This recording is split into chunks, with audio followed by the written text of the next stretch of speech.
picture the day you bought it. You did not rush in. You did the thing everybody tells you to do. You read the reviews. You checked the reliability scores. You bought the truck your brother-in-law swore by, the one the magazines put on their best of lists, the badge that is supposed to mean you never have to think about this stuff again. You paid a fair price for low miles and a clean history. And then somewhere north of 100,000 miles, or in a couple of these cases, a whole lot sooner than that. You heard it. A tick at cold start that was not there last week. A shudder through the seat when the transmission grabbed, or nothing at all. Just a knock, and then no power, and then the shoulder of a highway and a phone in your hand. Here's the first thing I want to get straight, because the title of this promises you a ranking of trucks people regret. And regret is the wrong word for most of what you are about to hear. Regret is for when you did something dumb. You did not. You bought the popular truck, the recommended truck, the safe truck, the part that failed and cost you $5,000, $10,000, sometimes $15,000 was almost always the exact part that got sold to you as the upgrade, the fuel-saving trick, the extra gears, the cleaner emissions, the lifetime fluid you would never have to touch. I have had a lot of these apart. I know what a spun bearing looks like when it has welded itself to a crankshaft, and I know the particular smell of coolant that has found its way into a cylinder it was never supposed to see. So we are going to walk through 12 used trucks, from the ones that will just quietly cost you more than you planned, up to the one at number 12 that you would have sworn on your life was the smart, boring, cannot go wrong choice. Stay for that last one especially. It is the one that changes how you think about the whole game. Let me show you what is actually going on. Two words get thrown around like they mean the same thing: reliable and repairable. They do not. Reliable means the thing tends not to break.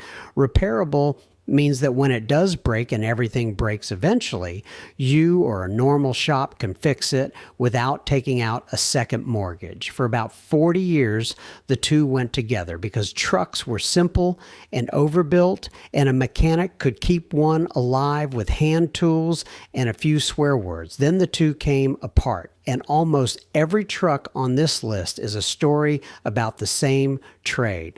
Somewhere in a conference room, somebody found a way to squeeze out one more mile per gallon, or shave a few cents off a part, or meet an emissions number, and the thing they added to do it is the thing that fails. I will be straight with you about something else too. This is not a list of garbage trucks.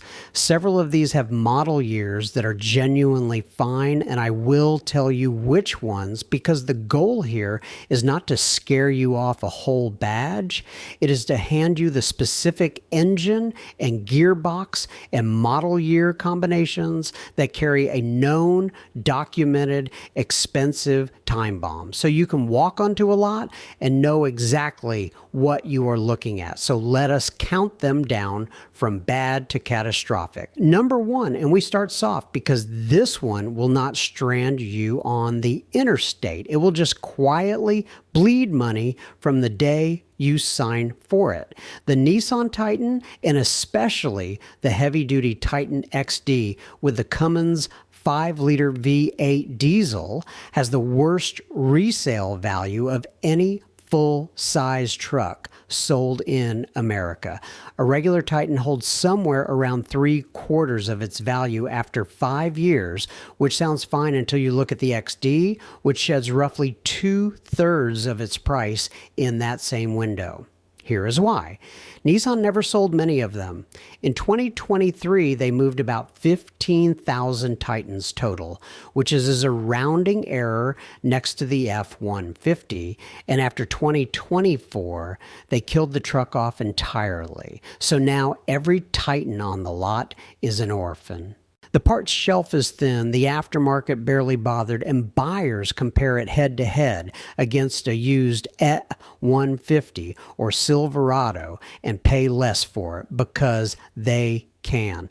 And I want to be fair because the truck itself is not bad. That 5.6 V8 is a solid motor, and plenty of them cross 200,000 miles, but you are buying a discontinued nameplate with the resale of a stone dropped in a lake. That is not a mechanical regret. It is a math regret, and it is the mildest one here. Number two, somewhere around 2015, General Motors put an 8-speed automatic behind a lot of its trucks, the one the engineers call the 8L90, along with a smaller cousin, and a whole lot of Silverado and Sierra owners from about 2015 through 2019 learned a new word: shudder.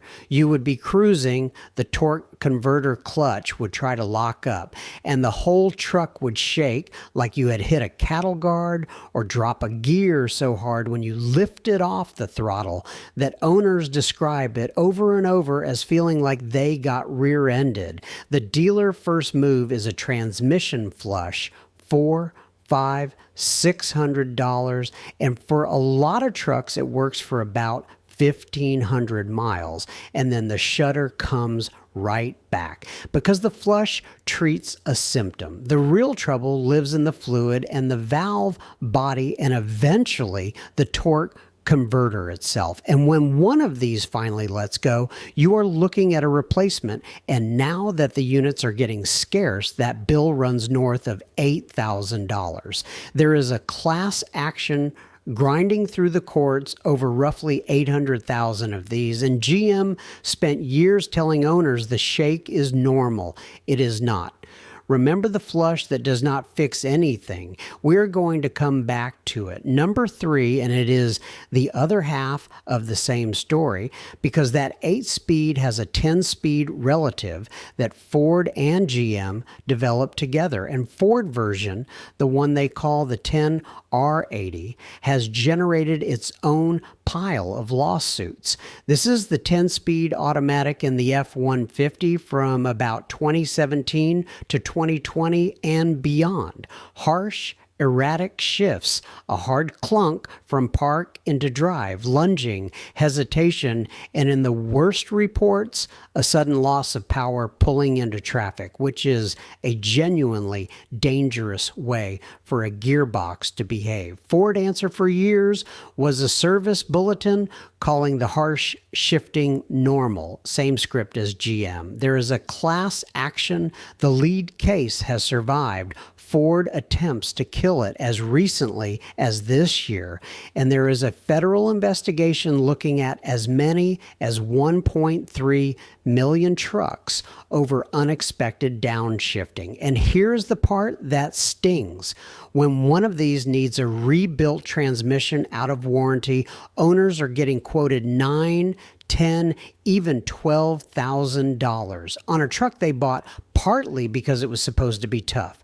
2 gearboxes, 2 companies, 1 joint venture, and the same defect wearing 2 different badges.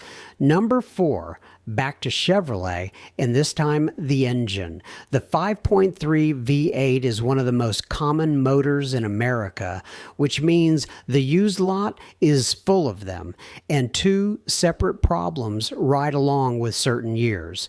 First, oil consumption. A batch of the older 5.3s, roughly the 2011 to 2014 trucks, burns oil through failing piston rings, badly enough that GM lost a class action over it and agreed to pay affected owners around $3,300 each.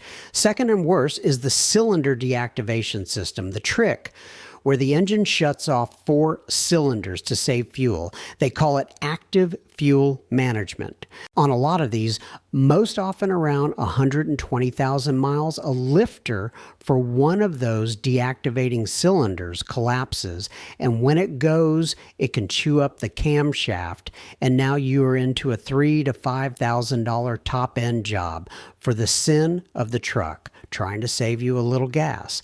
Here is your tell when you shop one. Ask if the previous owner had to top off the oil between changes, and listen at a cold start for a tick. And keep that cylinder deactivation idea in your head, because the next truck has the exact same disease under a different name. Number 5, the Ram 1500 with the 5.7 Hemi 5.8, and the disease is the same one, just wearing a Dodge nameplate. Ram cylinder deactivation system is called MDS, and for years now, owners have been chasing a sound they call the Hemi tick. Here is the mechanical reason it happens, and it is almost funny. In the Hemi, the lifters sit closer to horizontal than they do in most V8s, which means gravity is not helping oil get to them. Starve one of those roller lifters of clean oil, and the little roller seizes, stops rolling, and starts grinding a flat spot into the camshaft lobe. Once that starts,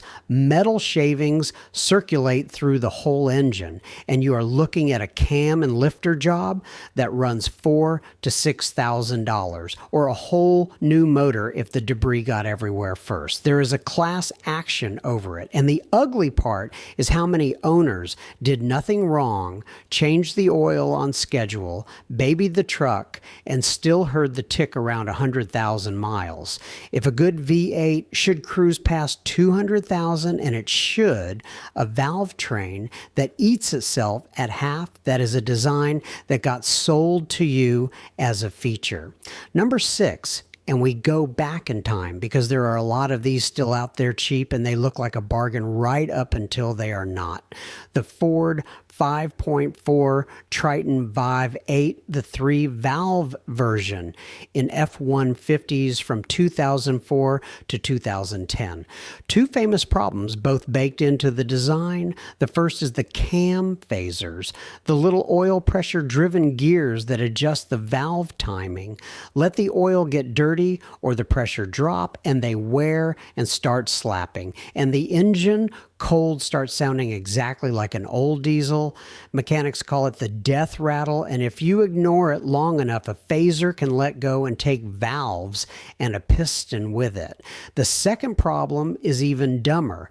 These engines used a 2-piece spark plug that loves to seize into the head, and when you go to change it, the plug shears in half and leaves the bottom stuck deep in the cylinder head. It got so bad Ford settled a class action over it and cut checks to owners who had paid a shop to dig the broken plugs out.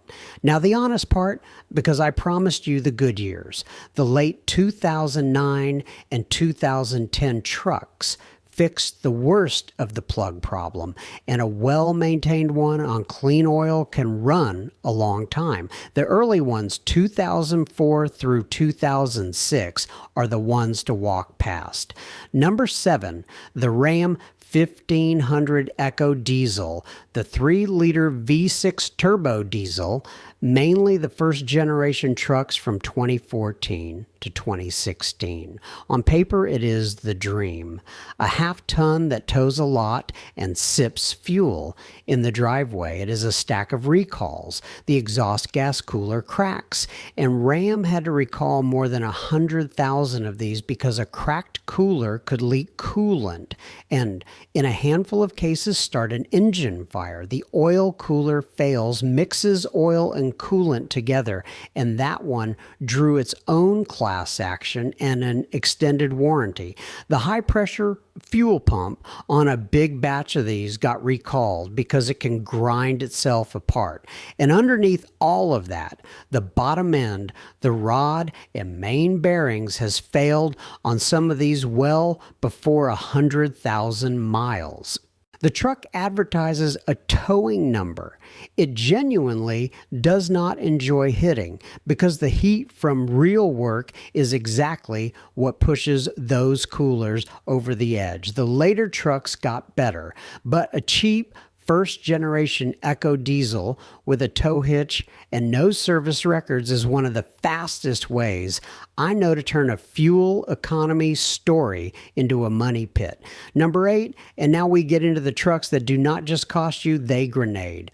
The heavy-duty Duramax diesel, the 6.6 in the Silverado and Sierra 2500 HD, from about 2011 to 2016, ran a fuel pump called the CP4, made by Bosch. That pump was designed around European diesel, which is a little oilier than the low-sulfur diesel we pump here. On American fuel, the CP4 can run itself dry, and when it does, it starts shaving metal off its own internals and pumping those shavings straight into the fuel system. Injectors, rails, lines, the whole thing gets contaminated, and the repair runs $8,000, $10,000, up to $20,000. And here's the insult.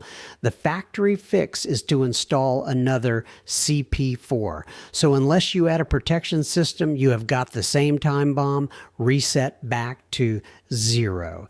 GM finally settled a class action over this for $50 million, agreeing to cover part of the cost of future failures. If you are shopping a used Duramax of these years, whether that pump has been dealt with is not a detail. It is the whole decision. Number 9, the Ford 6.0 Power Stroke diesel in the F250 and F350 Super Duty from 2003 to 2007. This one has a reputation, and it earned every bit of it. The whole engine fails like a row of dominoes. It starts with the oil cooler, which clogs up with sand and sludge left over from the factory. A clogged oil cooler starves the exhaust gas cooler. That cooler overheats and cracks, and now coolant is getting into places it should never be. On top of that, Ford used only 4 head bolts per cylinder, where the older, tougher 7.3 used more, and those bolts stretch under load and let the head lift and the head gaskets blow. A head gasket job on one of these runs $4,000 to $5,000 because they nearly have to pull the cab off the truck to do it right. The engine got so bad, Ford ended its whole relationship with the company that built it. And here's the maddening truth underneath. The core of the 6.0 is actually a strong design. People spend thousands of dollars making them reliable, which tells you it was built to a deadline and an emissions rule, not built to last. Number 10, and somehow Ford replacement for that engine, the 6.4 Power Stroke from 2008 to 2010, manages to be worse in the ways that actually total a truck. The pistons crack. The factory used a piston with a thin lip around the fuel bowl, and it develops cracks, sometimes at surprisingly low miles, and a cracked piston in a diesel is the beginning of the end.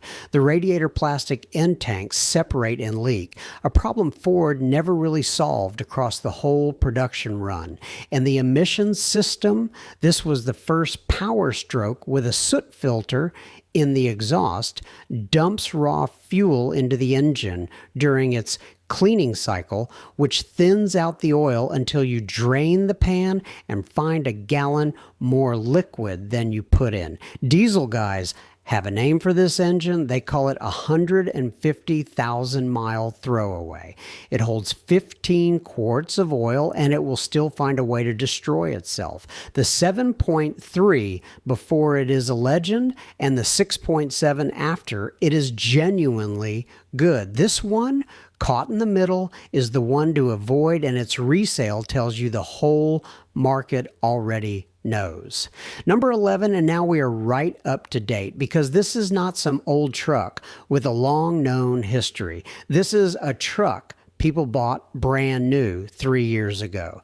The 6.2 V8, the one GM calls the L87, in the 2021 through 2024 Silverado, Sierra, Tahoe, Suburban, Yukon, and Escalade. The connecting rods and the crankshaft on a batch of these came out of the factory with bad bearings or out of spec machining, and the result is exactly what it sounds like. A bearing seizes, and the engine either locks up solid or throws a rod straight through the side of the block, and you lose all power, sometimes at highway speed. GM recalled close to 600,000 of these in the States, over 700,000 worldwide. The fix, if your engine passes inspection, is to switch it to a thicker oil and hand you a longer warranty. If it fails, you get a whole new engine. And here's the part that should make you nervous. Federal investigators are now looking at failures in trucks outside that recall window. Older ones from 2019 and 2020, which means the problem may be bigger than the recall admits. 70 years of building V8s, and this is where we are. And number 12, the one I told you to stay for, because if the last one shook your faith in General Motors, this one is going to do something worse, since it is the truck you would buy specifically so that none of the rest of this list could ever happen to you. The Toyota Tundra 2022 to 2024 with the new 3.5-liter twin turbo V6. The engine Toyota calls the V35A. Toyota retired the old 5.7 V8, a motor that would run basically forever, and replaced it with this. And during manufacturing, machining debris, tiny metal chips got left inside some of these engines. That debris rides the oil to the main bearings, wipes them out, and the engine knocks, loses power, and in the worst cases, seizes and stalls, sometimes under 40,000 miles. Let that land for a second. A Toyota truck grenading before the warranty is even warm. Toyota recalls now cover more than 270,000 Tundras and related Lexus models. The original fix was to replace the entire engine. And 4 years in, Toyota still does not have a complete remedy. And by its own admission, still cannot say exactly how many engines are affected. Now, I will be fair, because fair is the whole point of this channel. Toyota is replacing engines at no charge. And the first generation Tundra with that old V8 remains one of the best used trucks you can buy. But here's the lesson, and it is the reason this truck sits at the top of the list instead of the bottom. Reliable is a reputation. It is built over decades, and it describes the past. It is not a promise about the specific engine sitting in the specific truck parked in front of you. Even the company that owns the word can build a grenade. So let us do the part that actually matters, the part I care about most. Step back and look at that whole list and ask one simple question. Who makes money from all of this? Because it is not an accident, and it is not a conspiracy either. It is just the quiet logic of money, and once you see it, you cannot unsee it. Think about the flush. Half these trucks with a shuddering or slipping transmission get sent home after a $400 or $500 fluid service that everybody in the building knows is a coin flip. There is no money in telling you the truth, which is that the unit is dying and needs to come apart. There is real money in the flush, and then the second flush, and then the rebuild. Think about that diesel fuel pump that grenades, where the factory answer is to bolt in the identical pump that is going to do it all over again. There is no money in fixing it right the first time. There is a great deal of money in selling you the same failure twice. And think about the phrase that shows up on so many of these gearboxes right there in the maintenance schedule, dressed up as a gift. Lifetime fluid sealed for life. Never needs service. Every experienced transmission man on earth will tell you that heat breaks fluid down, and that a truck that tows or hauls cooks its fluid, and that a simple drain and fill every 30 or 40,000 miles is the cheapest insurance you will ever buy. So why does the manual tell you it is filled for life? Because there is no money in a $30 drain and fill. There is enormous money in a torquey converter and a valve body, and in the extended warranty, they will happily sell you to cover the very thing they designed to fail. None of this required a villain in a room twirling a mustache. It just required 100 small decisions where the cheaper part, the sealed part, the part you cannot service in your own driveway, won. The complexity is not there to help you. A lot of it is there because it is cheaper to replace than to understand. And because a customer who cannot fix it himself is a customer for life. And that is the thing I keep coming back to, the quiet cost underneath the repair bill. When a truck becomes a sealed box, you are not allowed to open. Something gets taken from you that never shows up on the invoice. For most of the history of the pickup, a person of ordinary skill with a socket set and a Saturday could keep one running more or less forever. That was not just cheaper. It was a kind of independence. You understood your machine. You could look after the thing that looked after you. Every sealed transmission, every engine you are told not to touch, every fault that only a dealer laptop can even read chips a little piece off that. Not because the engineers are bad people. Most of them love this stuff as much as we do, but because the incentives kept pushing toward a world where you rent your own truck health from the people who sold it to you.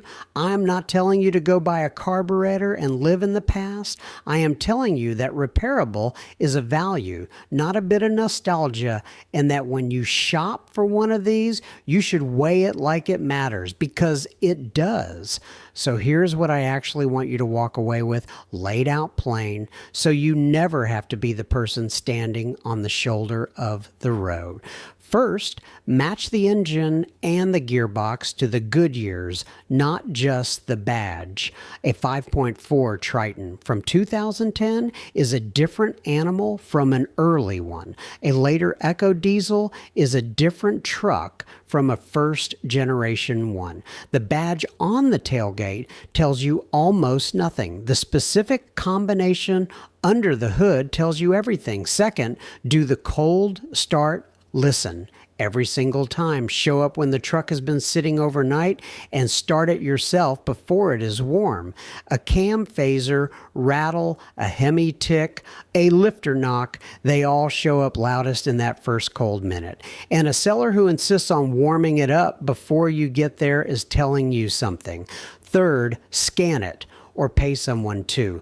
Cleared codes and a suspiciously fresh reset are a red flag on any of these. Fourth, and this one is free, run the vehicle number through the maker recall lookup and confirm the recall work was actually done, especially on the diesel fuel pumps, the exhaust gas coolers, and that L87 V8. Fifth, whatever the known weak part is on the truck in front of you, budget for it before you buy or negotiate it into the price or walk. And walking is a real option. There is always another truck.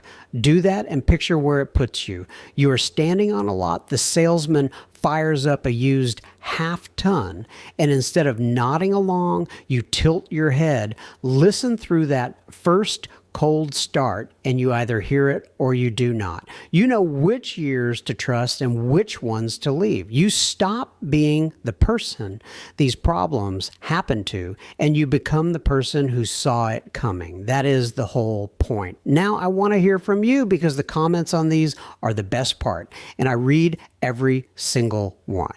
Tell me which truck on this list you have owned and what it did to you, or for you.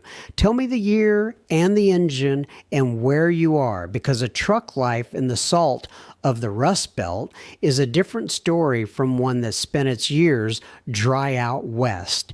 And most of all, tell me what you were taught, the thing an old mechanic or your dad or the guy down at the shop told you to check before you ever handed over money for a used truck.